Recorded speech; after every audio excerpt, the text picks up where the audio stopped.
3 million demayman degan sutxo'r kim ismini bilmayman. Asha mashina pushga video qildim, 5-6 ta laychalari menga video obrashina qildi. Halol mehnat qilyapti, halol biznes qilyapti. Sen kim bo'lsan, sen to'da bo'lsan, sen suvda bo'lsan, ey. Menga qara. Qachon onasini ham sen 100 millionlik mashinani 400 millionga sotib qo'yish halol biznes bo'lib qoldi. Ey, Misr o'rni yo'q, yundi qurlar.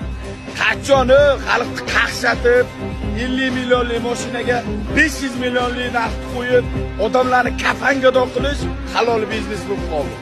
Suxurlik bo'lmay qoldi. Tomirlarga ham, bir diniy ulamolarga ham bir hayron qolmayman-da. Qayerda bir qanaqadir bir talvasa bo'lsa, qayerda bir g'iybat bo'lsa, ko'pchilik endi hammasiga ham tegishli emas, o'zini burnini suqmayotgan joyga suqadi. Ey, bularga ham bir gapiringlar, domlalar. Bizdiki mayli haqqimiz yo'q ekan.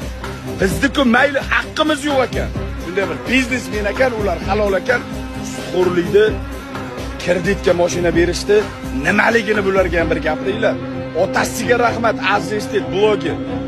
Joni sog' bo'lsin, bloger bo'lib turib Anvar Abdullayevga bir og'iz minnatsiz yangi Cobalt sovg'a qilib qo'ydi. Kreditga emas, 5 probek mashina shunday sovg'a qilib qo'ydi. Suxurlik qilgani yo'q. Suxurlik hech qachon halol bo'lmaydi. Bilmasang bilib qo'y, menga video mashina qilib, meni miyamni terpet qilma. Men qanday odam bo'lishimdan qat'iy nazar gapirgan gapimga test qilib yurgan bo'laman. Kimning nechtasiga minnat va joy tezda gapiraman. Uy-joy bilan qilganman. Yuzlab, millionlab odamga 20 ming dollardan hammasiga operatsiyasiga yordam qilib qo'ygan odamman. Gapirishga Lubboyning aybini bitiga gapirishga mening haqqim bor.